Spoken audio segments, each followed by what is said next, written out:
You talk about the highs and the lows of this, that with every high there is a low. There was a low recently, and it had to do with Vanity Fair, the June issue, and the pictures that were taken, and you know the controversy that they caused. So I want to talk to you a little bit about that. In particular, the photo that was taken of her is seemingly looking topless with the sheet wrapped around her. After that picture came out, because it was released early in April, your daughter said, she issued a statement, she said she was embarrassed and she was sorry about it and she apologized to her fans. What was your reaction when you saw that picture? Did you know it was going to be in the magazine? Oh, Lord, no. I wasn't there when that picture was taken. I had just finished a movie down in Florida.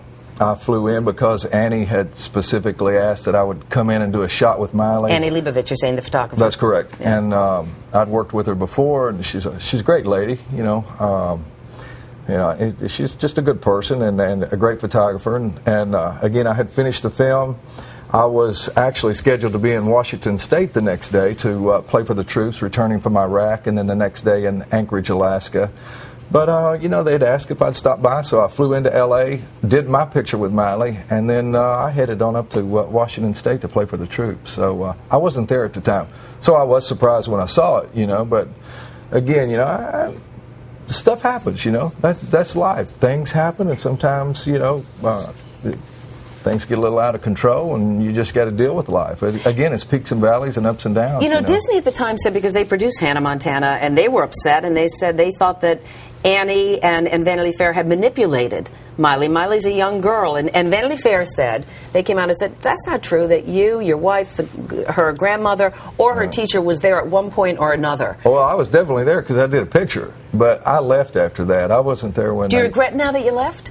Well, I didn't have any choice. I had a show to do and an obligation to go up to Washington State. So, you know, I guess looking back at it, if I could have stayed, I would have. But it felt like everything was in control. Her publicist was there, and everybody seemed in control. I didn't know they was going to strip her down and wrap her with a blanket, but, you know, it's one of those things. Did you have words with them after the fact? You know what? I didn't, because my dad always told me the more you stomp in poop, the more it stinks. So I just kind of like, okay, well, this happened. We got to deal with it. And my mind also went back to 1992. I'd had the #1 album on Billboard's Top 200 for 17 weeks in a row. And with that positive, you know, thing going on, there was also that double-edged sword of a reaction. And I remember Chris Christopherson stopped me backstage at one of my shows and said, listen, Hoss, always remember, turkey with the longest neck is going to be the one everybody's shooting at, you know. And me and Miley went for a little walk a few days later, and I told her what Chris had said, you know, and we just said, you know, it's one of those things, you know, you just got to kind of stand back, let it run its course, you know. Yeah, but you came under some heat, too, because of the picture when you mentioned about you and your daughter.